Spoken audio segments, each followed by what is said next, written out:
নবনীরদ-নিন্দিত কান্তিধারম রসসাগর নাগর ভূপবরং। हरे कृष्णा, दंडवत प्रणाम। हम लोग श्रीमद् भागवतम के छठे स्कंद में हैं, 16वां अध्याय चल रहा है। आज हम लोग श्लोक संख्या 35 से कंटिन्यू करेंगे। श्रीमद् भागवतम 6.16.35 ऑनवर्ड्स। सब ध्यान से श्रवण कीजिए और श्लोक को देखिए और कान से श्रवण कीजिए। प्रयास कीजिएगा मल्टीटास्क नहीं करने। अगला 45 मिनट्स बहुत अच्छा श्रीमद् भागवतम श्रवण होना चाहिए। यही हम लोग श्रील प्रभुपाद से प्रार्थना करेंगे। सब मेरे बात दोहराइए। तब विभाव खलु भगवान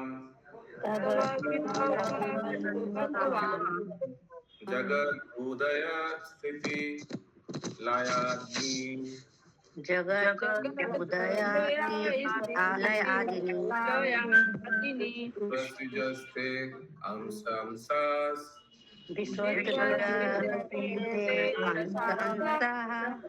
तत्र मृषा स्पर्धन्ति पृथक् अभिमत्य।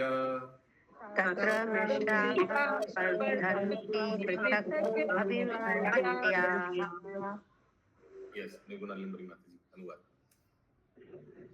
हे ईश्वर, यह दृश्य जगत तथा इसकी उत्पत्ति, पालन एवं संहार, ये सभी आपके ऐश्वर्य हैं। चूंकि ब्रह्मा तथा अन्य कर्ता निर्माता आपके अंश के भी क्षुद्र अंश हैं, अतः सृष्टि करने की उनकी आंशिक शक्ति उन्हें ईश्वर नहीं बना सकती। तो भी अपने को पृथक ईश्वर मान बैठने की चेतना उनके अहंकार मात्र की घोतक है, ये वैध नहीं है।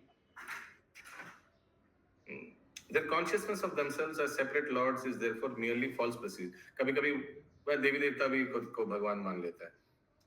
तात्पर्य, भगवान के चरण कमलों की शरण में आया हुआ भक्त यह अच्छी तरह जानता है कि ब्रह्मा से लेकर छोटी से छोटी चीटी माता जी बोलिए।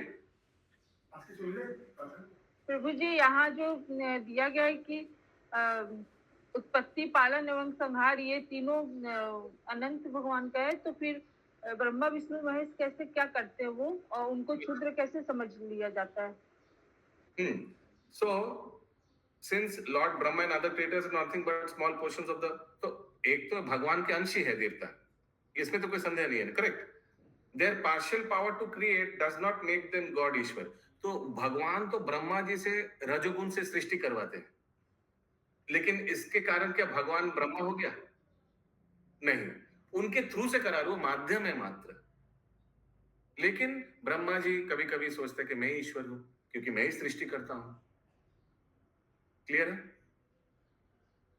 नहीं प्रभु, थोड़ा यहाँ पे ये उत्पत्ति, पालन और संहार ये सभी आपके ऐश्वर्य हैं, तो ये तो तीन ब्रह्मा विष्णु महेश के अंदर में आता है ना?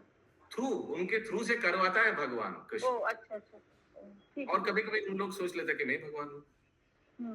ठीक है प्रभु, क्लियर हो। तात्पर्य, भगवान के चरण कमलों की शरण में आया हुआ भक्त यह अच्छी तरह जानता है कि ब्रह्मा से लेकर छोटी से छोटी चींटी तक समस्त जीवात्माओं में सृजन शक्ति इसलिए है क्योंकि वे ईश्वर के भिन्न अंश हैं। भगवद गीता 15.7 में श्री कृष्ण कहते हैं, ममेवांशो जीवलोके जीवभूत सनातनः। इस बद्ध जगत में जीवात्माएं मेरे ही शाश्वत भिन्न अंश हैं। जीवात्माएं परमात्मा के लघु अंश रूप है, मानो आग की चिंगारियां हों। परमात्मा के अंश मात्र होने से उनमें सृजन शक्ति अतल्प रहती है। आधुनिक जगत के तथाकथित वैज्ञानिकों को गर्व है कि उन्होंने वायुयान जैसी आधुनिक सुविधाएं उत्पन्न की हैं, किंतु इसका श्रेय भगवान को ही मिलना चाहिए, ना कि वैज्ञानिकों को, जिन्होंने तथाकथित आश्चर्यजनक चीजें बनाई हैं। पहली विचारणीय बात है वैज्ञानिकों की बुद्धि। मनुष्य को भगवान की आदि। तो वैज्ञानिक का उदाहरण क्यों दे रहे हैं? क्योंकि वैज्ञानिक लोग बहुत कुछ बना रहे हैं, अपना रिसर्च लैब में बहुत बना रहे हैं, प्लेन बना रहे हैं, मोबाइल बना रहे हैं। तो कभी कभी वैज्ञानिक को लग सकता है कि मैं ही भगवान हूँ, मैं ही सब कुछ बना रहा हूँ। लेकिन they must understand they are instruments only. भगवान को कुछ सृष्टि कराना है तो उनसे करवा रहा है। 1 पॉइंट। सेकंड पॉइंट, वैज्ञानिक कभी कुछ इन्वेंट नहीं कर सकता है। हालांकि बोलते हैं इन्वेंट किया, so and so invented so and so. वैज्ञानिक सिर्फ डिस्कवर कर सकता है। डिस्कवर और इन्वेंशन में अंतर क्या है, कोई बता सकता है? यस विनीता माता जी। डिस्कवर करना होता है, जो पहले से कुछ है उसको खोजना, और इन्वेंशन है कि कुछ नया बनाना। हाँ, नया तो कुछ बना ही नहीं सकते। नया तो सब भगवान जो बना ही चुके हैं। वैज्ञानिक कुछ डिस्कवर कर सकता है। फॉर एग्जाम्पल, वैज्ञानिक अगर बोला मैं लाइट को इन्वेंट किया, तो लाइट को ऑलरेडी इन्वेंट भगवान कर चुके हैं। रोशनी देने का कोई माध्यम जो भगवान ऑलरेडी कर चुके हैं। They just found it out. So there is a difference between discover and invention. तो इसीलिए कभी कभी ये सब साइंटिस्ट लोग, इसीलिए प्रभुपाद तात्पर्य में साइंटिस्ट का उदाहरण दे रहे हैं। देवी देवता के बारे में अनुवाद में बोल रहे हैं, और प्रभुपाद जी साइंटिस्ट का एग्जाम्पल चुना इसको समझाने के लिए। क्योंकि साइंटिस्ट लोग में भी कभी कभी ये आ जाता है, अरे मैं सब कर रहा हूँ, मैं ही भगवान हूँ, मैं ऐसा दवाई निकालूंगा लोग जीवित हो जाएगा। हाँ, तो ऐसे ऐसे सोच सकता है, तो मैं ही भगवान हूँ, मैं इनको जीवित कर दिया, देखो मेरा ऑपरेशन किया सक्सेस हो गया, तो मर जाता, मैं जीवित कर दिया, मैं ही भगवान हूँ। ऐसे बीच बीच में अंदर आ जाता है। आगे बोलिए। मनुष्य को भगवान के आदेश द्वारा ऊपर उठना होता है, क्योंकि भगवत गीता 15.15 में उनका वचन है, मत स्मृति ज्ञानम अपोहनम च, मुझसे स्मृति ज्ञान तथा विस्मृति उत्पन्न है। परमात्मा प्रत्येक जीवात्मा के हृदय में स्थित है, अतः जिस प्रेरणा से कोई मनुष्य वैज्ञानिक ज्ञान में या सृजन शक्तियों में आगे बढ़ता है, वह उन्हें ईश्वर से प्राप्त होती है। यही नहीं, जिन अवयवों से वायुयान जैसे अद्भुत यंत्रों का निर्माण होता है, वे ईश्वर की देन है, वैज्ञानिकों की नहीं। वायुयान बनने के पूर्व इसके सभी अवयवों की सामग्री पहले से श्री भगवान द्वारा उत्पन्न की जा चुकी थी, किंतु जब वायुमान विनिष्ट होता है तो इसका मलबा तथा कथित सृष्टिकर्ताओं के लिए समस्या बन जाता है। एक अन्य उदाहरण है पाश्चात्य लोगों द्वारा स्वचालित वाहनों का निर्माण। इन मोटर कारों के सभी अवयव तथा इनकी सृष्टि के लिए आवश्यक बुद्धि ईश्वर द्वारा प्रदत्त होती है। अंत में जब ये कार्य नष्ट हो जाती हैं, तो तथाकथित संतृष्टाओं के समक्ष समस्या उठ खड़ी होती है कि इन अवयवों का क्या किया जाए। इनका वास्तविक तथा आद्य सृजनकर्ता तो भगवान है। बीच के कुछ काल के लिए ही ईश्वर द्वारा प्रदत्त बुद्धि से लोग कुछ वस्तुओं का सृजन करते हैं, बाद में ये वस्तुएं भार बन जाती हैं। अतः तथा कथित सृजनकर्ताओं को सृष्टि कार्य का श्रेय नहीं मिलना चाहिए, सारा श्रेय श्री भगवान को जाता है। इस श्लोक में ये उचित ही कहा गया है कि सृष्टि पालन तथा संहार के सारे ऐश्वर्य का श्रेय ईश्वर का है, जीवात्मा का नहीं। हरे कृष्ण।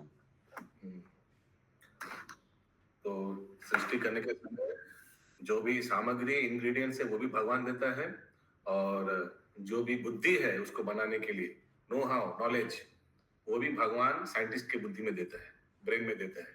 ये तो साइंटिस्ट का ऐसे बुद्धि आएगा नहीं। अगला श्लोक 36 नंबर, सब दोहराइए। परमाणु परमा महतो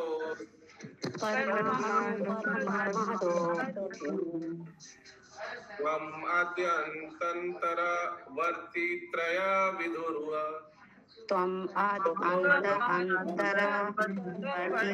विदुरा आद्यवन्त्यपि च सत्त्वानाम्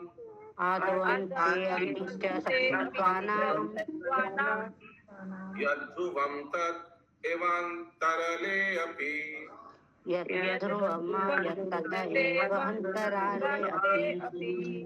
कंटिन्यू।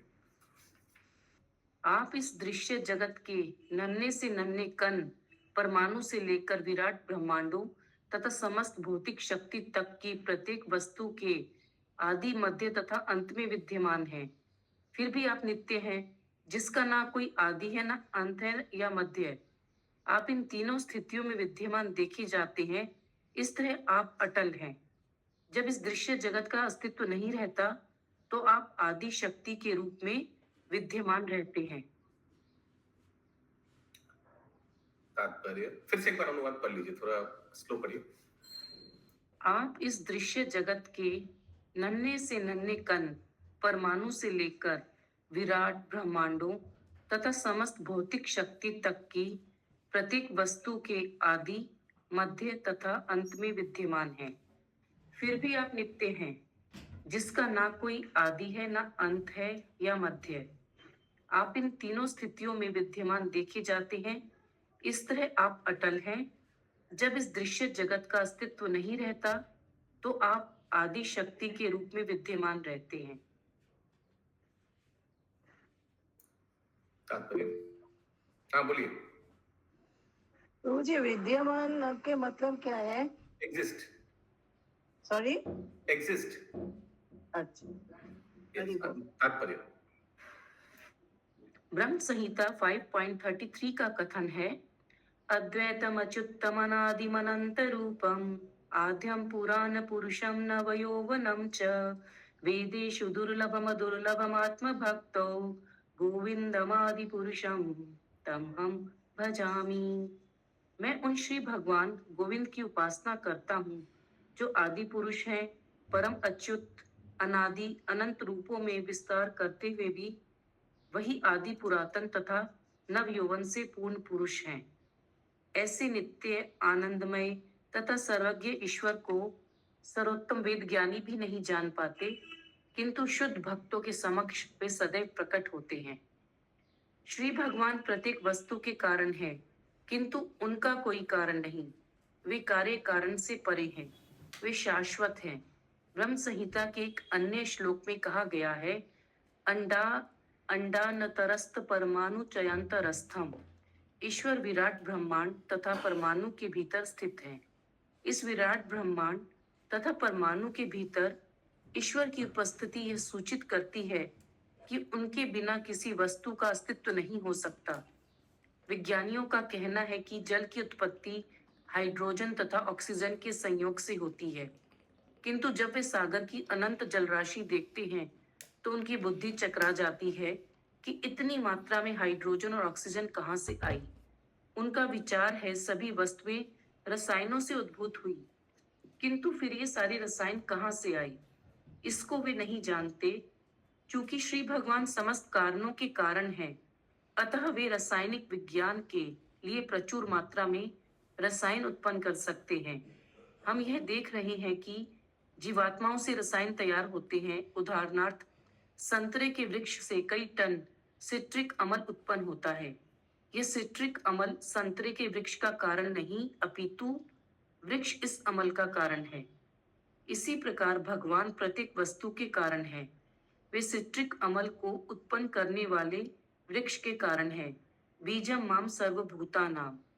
भक्त देख सकते हैं कि दृश्य जगत के कारण स्वरूप आदि शक्तियां रसायनों में नहीं, अपितु भगवान में निहित है, क्योंकि वे ही रसायनों के कारण हैं। प्रत्येक वस्तु की उत्पत्ति परमेश्वर की शक्ति से हुई है, और जब प्रत्येक वस्तु का विलय हो जाता है तो आदि शक्ति पुनः परमेश्वर के भीतर, परमेश्वर के शरीर में प्रवेश करती है। इसलिए ये श्लोक कहता है, आदावंते अपि च सत्वानाम यद ध्रुवम तदेवांतराले अपि। ध्रुवम का अर्थ है अविचल या स्थायी। अविचल सत्य श्री कृष्ण है, ये दृश्य जगत नहीं।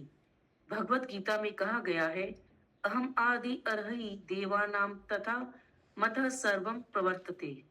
श्री कृष्ण प्रत्येक वस्तु के आदि कारण हैं। अर्जुन ने श्री कृष्ण को आदि पुरुष के रूप में पहचाना। पुरुषम शाश्वतम दिव्यम आदि देवम अजम विभुम। तथा ब्रह्म संहिता भी उन्हें आदि पुरुष के रूप में वर्णन करती है। गोविंदमादि पुरुषम, वही समस्त कारणों के कारण हैं, चाहे वे आदि में हो, अंत में अथवा मध्य में। हरे Krishna. Any question, any comment? अगला श्लोक 37 नंबर, सब ध्यान से दोहराइए। क्षिति आदि धीरेश किलावृता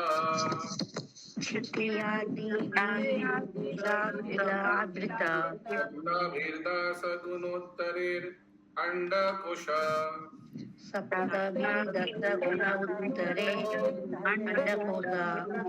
यत्रा पठति अनुकल्प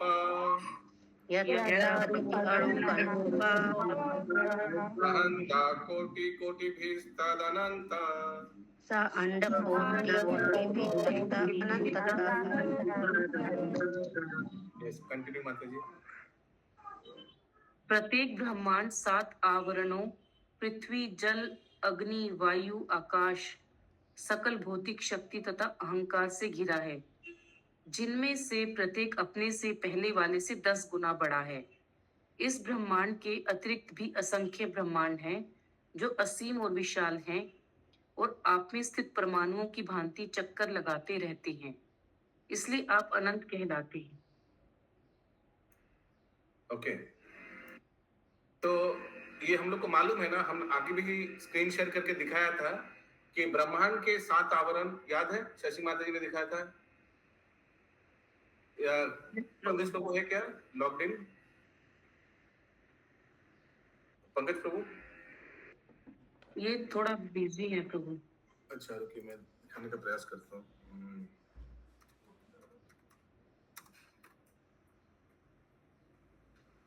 ये ब्रह्मांड का अगर आप फोटो देखिएगा तो इसमें 7 आवरण दिखाई देता है।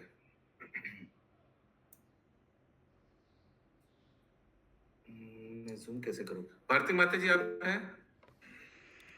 हाँ प्रभु जी। हाँ, थोड़ा स्क्रीन शेयर कराइए ना जूम करके वो फोटो जहां ब्रह्मांड के ऊपर 7 आवरण दिया जा रहा है। फिर से एक बार अनुवाद पढ़िए। भौतिक शक्ति और तथा अहंकार का क्या हुआ? रेनबो की तरह था प्रभु। बताइए निर्गुणा माता जी, फिर से पढ़िए एक बार। हाँ, प्रत्येक ब्रह्मांड 7 आवरणों पृथ्वी, जल, अग्नि, वायु, आकाश, सकल भौतिक शक्ति तथा अहंकार से घिरा है, जिनमें से प्रत्येक अपने से पहले वाले से 10 गुना बड़ा है। इस ब्रह्मांड के अतिरिक्त भी असंख्य ब्रह्मांड हैं जो असीम और विशाल हैं और आप में स्थित परमाणुओं की भांति चक्कर लगाते रहते हैं, इसलिए आप अनंत कहलाते हैं।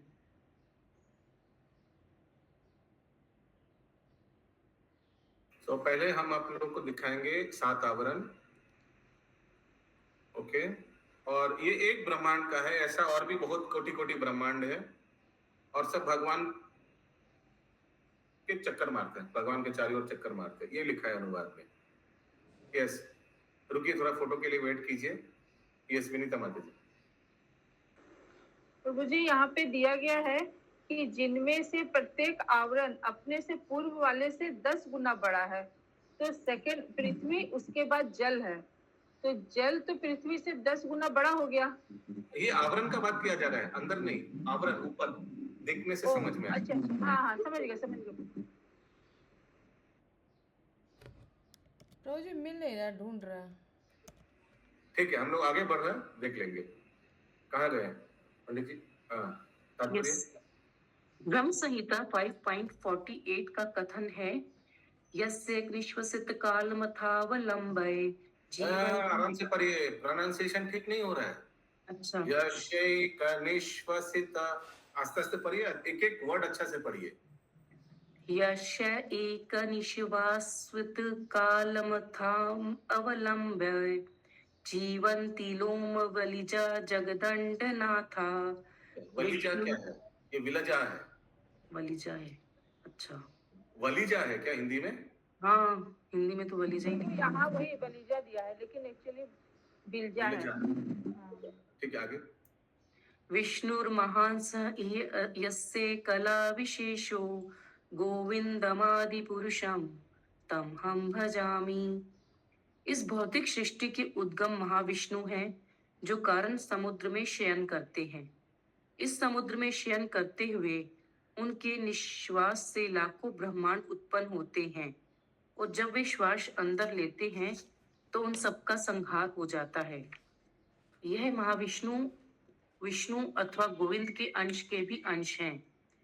यस्य कला विशेषः, कला शब्द अंश के भी अंश का घोतन करता है। तो ये महाविष्णु गोविंद के अंश है। इसका क्या अर्थ है? कला के अंश है। कला क्या होता है? अंश के अंश, और उसके अंश है, इसका मतलब क्या? कौन बता पाएगा? 2 दिन आगे चर्चा हुआ था। ये महाविष्णु पुरुष अवतार में आता है।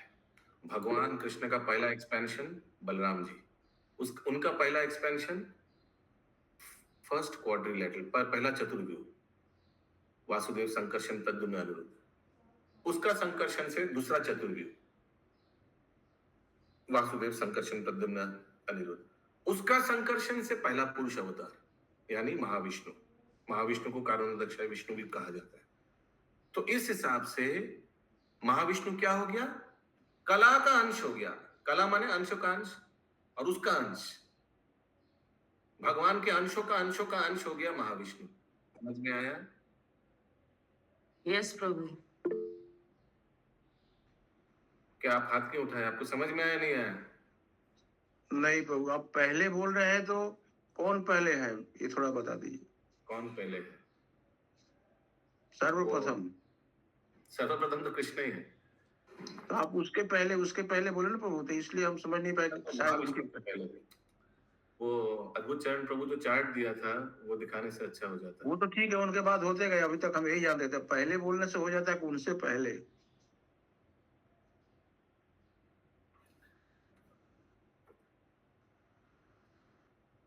ठीक है, या आगे बढ़िए। कला शब्द अंश के भी अंश का घोतन करता है। कला माने अंश के अंश, और कला के अंश यानी अंश के अंश के अंश। तो कृष्ण है, कृष्ण के अंश हो गया बलराम, बलराम के अंश हो गया पहला चतुर्व्यूह, उसका संकर्षण निकल रहा है उससे दूसरा चतुर्व्यूह, उससे जो संकर्षण निकल रहा है उससे पुरुष अवतार। पुरुष अवतार यानी कारणोदक्षाय विष्णु, गर्भदक्षाय विष्णु, क्षीरोदक्षाय विष्णु। सिंपल है, सिंपल है। चार्ट देखने से और इजी हो जाता है। और ये कितना बार हम लोग क्लास में चर्चा किया है। हाँ, आगे। कृष्ण अथवा गोविंद से बलराम, बलराम से संकर्षण, फिर इनसे नारायण, नारायण से द्वितीय संकर्षण, जिनसे महाविष्णु, उनसे गर्भोदक्षाई विष्णु और इनसे क्षीरोदक्षाई विष्णु उत्पन्न है। क्षीरोदक्षाई विष्णु प्रत्येक ब्रह्मांड को नियंत्रित करते हैं। इससे अनंत के अर्थ का अनुमान लग जाता है। तो फिर ईश्वर की अनंत शक्ति तथा उनके अस्तित्व के संबंध में क्या कहना? इस श्लोक में ब्रह्मांड के आवरणों का वर्णन हुआ है। सप्तभिदर्श गुणोत्तेर अंडकोशः। पहला आवरण पृथ्वी का है, दूसरा जल का, तीसरा अग्नि, चौथा वायु, पांचवा आकाश, छठा सकल भौतिक शक्ति तथा सातवां अहंकार। पृथ्वी के आवरण से प्रारंभ करके प्रत्येक अगला आवरण 10 गुना विस्तृत है। इस प्रकार हम केवल कल्पना कर सकते हैं कि प्रत्येक ब्रह्मांड कितना विशाल है। फिर ऐसे लाखों ब्रह्मांड हैं। भगवत गीता 10.42 में ईश्वर ने स्वयं इसकी पुष्टि की है। एक सेकंड। ये भारती माता जी मिला? हाँ फोटो? प्रभु जी मिला, पर जूम करने से ना बहुत क्लियर नहीं आ रहा है, वही इसीलिए नहीं दिखा पा रहा है। अच्छा एक बार शेयर कीजिए तो भाई।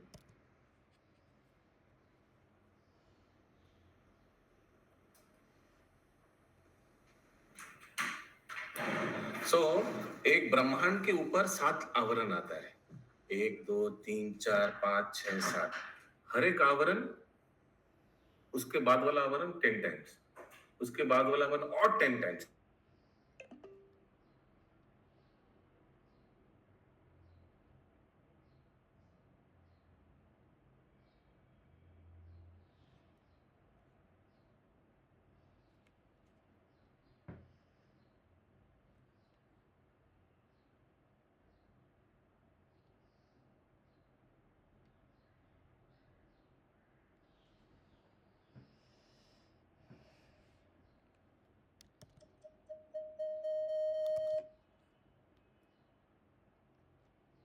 दिख रहा है प्रभु जी?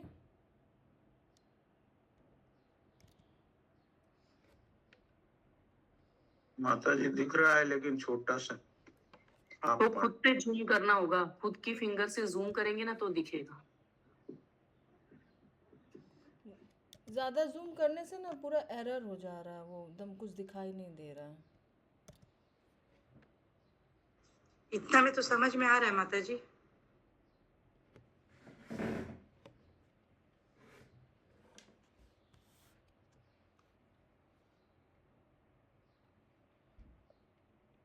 इसमें 7 लेयर तो मालूम हो रहा है, लेकिन इसका 10 टाइम्स क्लियर नहीं है। हरे कृष्णा।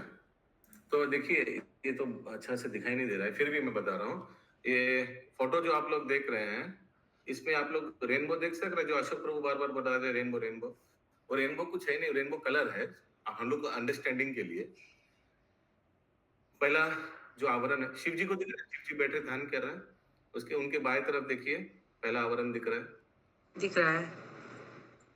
ठीक है, आप जूम कीजिए, अगर पढ़ाई नहीं जा रहा तो कोई दिक्कत नहीं है, भारती माता आप जूम करिए, और जूम करिए, और जूम करते रहिए, जितना जूम हो सकता है। ये देखिए 7 आवरण, पहला पृथ्वी, फिर अग्नि वायु ऐसे करके एक है, फिर मन बुद्धि अहंकार न क्या है। क्या क्या 7 आवरण पढ़िए अनुवाद से। पृथ्वी जल, हाँ, 7 आवरण है। पहला पृथ्वी, फिर जल है, अग्नि, वायु, आकाश, सकल भौतिक शक्ति, अहंकार। ठीक है, ये 7 आवरण है। और एक आवरण दूसरे से 10 गुना बड़ा है। तो पृथ्वी से 10 गुना बड़ा जल है, जल से 10 गुना बड़ा है फायर, एक्सेट्रा। ठीक है, इससे मैं नीचे से ऊपर की तरफ पढ़ूं? हाँ, यस, आगे पढ़िए, बंद कर दीजिए। Thank you. भगवत गीता 10.42 में ईश्वर ने स्वयं इसकी पुष्टि की है। अथवा बहुनेतेन किम ज्ञातेन तव अर्जुन। ठीक से नहीं पढ़ा। तू कैसे? अथवा बहु नाइतेना। नाइतेन। अच्छा, अब हिंदी में नेतेन पढ़ा जा रहा है। नाइतेन। अथवा बहु नाइतेन किम ज्ञातेन तव अर्जुन विष्ट विष्ट विष्ट भय अमीदम। ये नहीं लग पढ़ा जा रहा लाइन। अब नेक्स्ट, वेष्टाभ्यम इदम कृष्णम। कृष्णम तो है ही नहीं, कृत्स्नम है। कृष्णम, हाँ सॉरी। विशिष्ट एकम तेना स्थितो जगत। हे अर्जुन, इस विस्तृत ज्ञान की क्या आवश्यकता है? मैं अपने एक अंश मात्र से इस संपूर्ण जगत में व्याप्त होकर इसे धारण किए हूँ। यह समस्त जगत परमेश्वर की चतुर्थांश शक्ति को प्रकट करता है, इसलिए यह अनंत कहलाता है। विद अ सिग्नल, फिर से बोलिए, फिर से लास्ट। मैं अपने, इसलिए यह समस्त जगत परमेश्वर की चतुर्थांश शक्ति को प्रकट करता है। ये श्लोक का फिर से अनुवाद पढ़िए। हे अर्जुन, इस विस्तृत ज्ञान की नहीं, क्या नहीं, नहीं। हाँ, सॉरी, हाँ, ये अर्जुन। प्रत्येक ब्रह्मांड 7 आवरणों। नहीं, आप ठीक ही पढ़ रहे थे। हे अर्जुन, इस विस्तृत ज्ञान की क्या आवश्यकता है? मैं अपने एक अंश मात्र से इस संपूर्ण जगत में व्याप्त होकर इसे धारण किए हुए हूँ। ये समस्त जगत, अरे क्या बोलने का, मैं सिर्फ अपना अंश मात्र से, सिर्फ अनंत शेष से पूरा पूरा ब्रह्मांड कोटि कोटि सब कुछ धारण किया हूँ अपने सर पे। एक अंश मात्र लिखा है, एक अंश मात्र से। चतुरांश शक्ति क्या हुआ? चतुरांश शक्ति पहले बताइए कहाँ लिखा है, ऐसे यहाँ बोलने से नहीं चलेगा। जो अर्थ पढ़े माता जी, ये समस्त जगत परमेश्वर की चतुरांश शक्ति को प्रकट करता है, इसीलिए वो अनंत कहलाता है। अभी जो माता जी उसका अच्छा, ये entire material world manifests only 1/4। हाँ, तो हम लोग को मालूम है ना, ये भौतिक जगत टोटल सृष्टि का 1/4 है। 3/4 क्या है? आध्यात्मिक जगत। ठीक है, किसी का कोई प्रश्न है? अगला श्लोक 38 नंबर। विषया त्रिशो नरा पशवो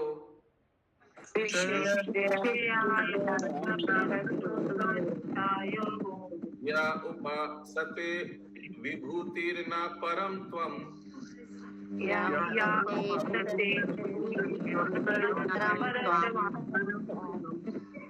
म्यूट करिए, किनका इतना आवाज हो रहा है? विंध्य माता जी म्यूट करिए। ईशामाशीष ईशा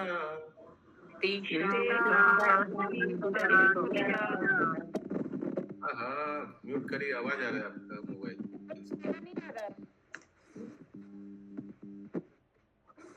माता जी तदनु विनश्यन्ति यथा राजकुलम्।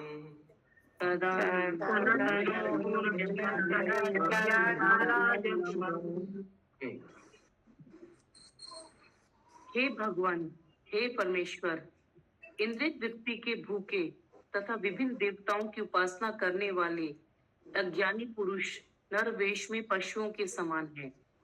वे पाश्विक वृत्ति के कारण आपकी उपासना न करके नगण्य देवताओं की, जो आपके यश की लघु चिंगारी के समान है, पूजते हैं।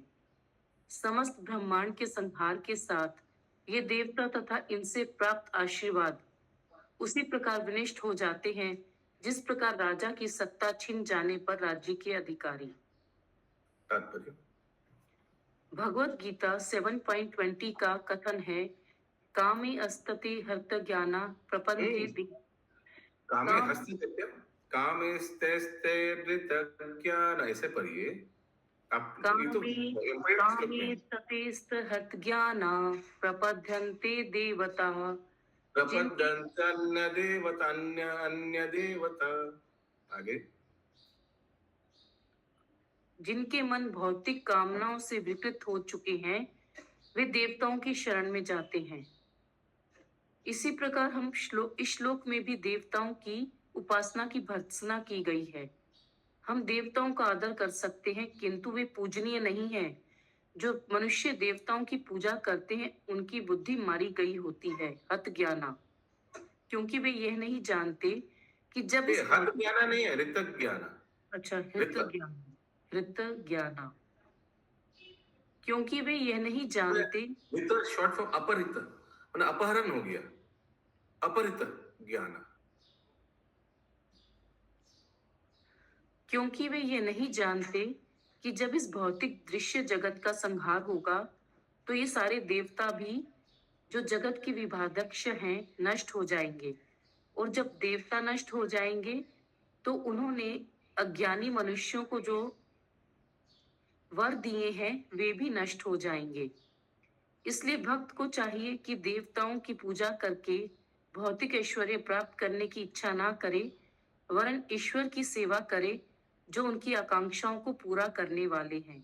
भागवत 2.3.10 का वचन है। प्रभु इसका ट्यूनिंग क्या होगा? नॉर्मल भगवद गीता नॉर्मल, अकाम सर्व काम वा मोक्ष कामा उधारधि त्रिनेव भक्ति योगेन। तीव्रेन, ठीक से पढ़िए प्रभु, इसमें तीनेव्र लिखा है हिंदी में। तीनेव्र लिखा है हिंदी में, तीव्रेन है। तीव्रेन भक्ति योगेन यजेत पुरुषं परम।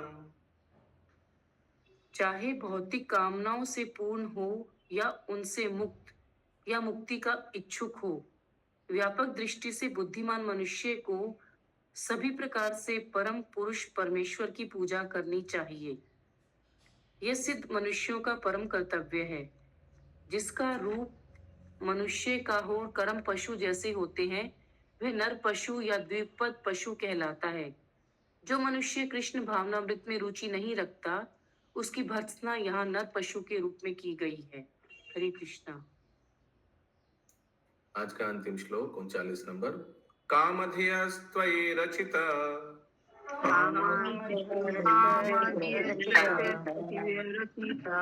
न परमरोहन्ति यथा करम्भा बीजानि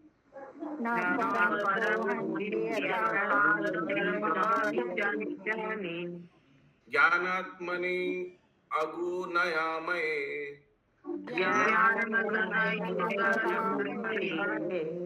गुणगणत्वस्य द्वन्द्वजालनि।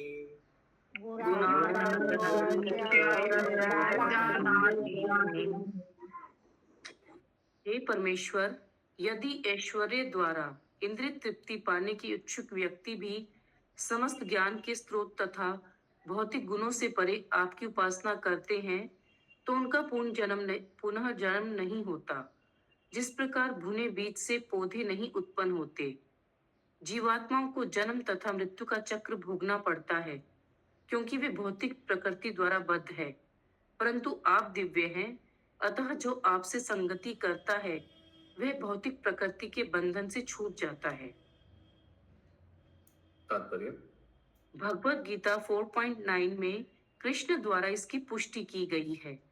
जन्म कर्म च मे दिव्यम जन्म एवं लिखा है क्या उधर? ये जन्म है। जन्म ही तो पढ़ा। जन्म लिखा है क्या हिंदी में? जन्म लिखा है। जन्म है, आधा है, आधा न, जन्म। जन्म कर्म च मे दिव्यम। एवं यो वेति तत्वतः त्यक्त्वा देहं पुनर्जन्म नेति मामेति सो अर्जुन। हे अर्जुन, मेरा आविर्भाव तथा मेरे कर्म दिव्य हैं। इस प्रकार जो मनुष्य तत्व को जानता है वह देह त्यागने पर फिर इस भौतिक संसार में जन्म नहीं लेता, वरन मेरे सनातन धाम को प्राप्त हो जाता है। यदि कोई श्री कृष्ण को समझने के लिए अपने आप को कृष्ण भावनामृत में लगाता है तो उसे जन्म मृत्यु का चक्कर नहीं सताता। जैसा कि भगवत गीता में स्पष्ट कहा गया है, त्यक्त्वा देहम पुनर्जन्म नेति। ऐसा व्यक्ति कृष्ण भक्ति में अथवा श्री भगवान को जानने में संलग्न रहकर भगवान के धाम वापस जाने के लिए योग्य बन जाता है। यहाँ तक कि भौतिक विषय वासनाओं से ग्रस्त व्यक्ति भी श्री भगवान की भक्ति करता है। वह भले ही भौतिक कामनाओं से पूरित हो, किंतु वह ईश्वर के पवित्र नाम का जप करते रहने से कृष्ण के चरणार बिंद के प्रति आकृष्ट होता जाता है। परमेश्वर तथा उनका पवित्र नाम एक ही है। इस प्रकार भौतिक सुख से उसे विरक्ति होने लगती है। जीवन की पूर्णता इसी में है कि भौतिक सुख में विरक्ति हो और श्री कृष्ण के प्रति अनुराग हो। यदि कोई येन केन प्रकारेण कृष्ण भक्ति करता है, भले ही वह भौतिक लाभ के लिए क्यों ना हो, तो उसको मुक्ति मिल जाती है। कामाद देशात भयात स्नेहात, चाहे कोई कामवश, द्वेषवश, भयवश या स्नेहवश अथवा किसी और कारणवश कृष्ण के पास जाता है तो उसका जीवन धन्य हो जाता है। हरे कृष्ण।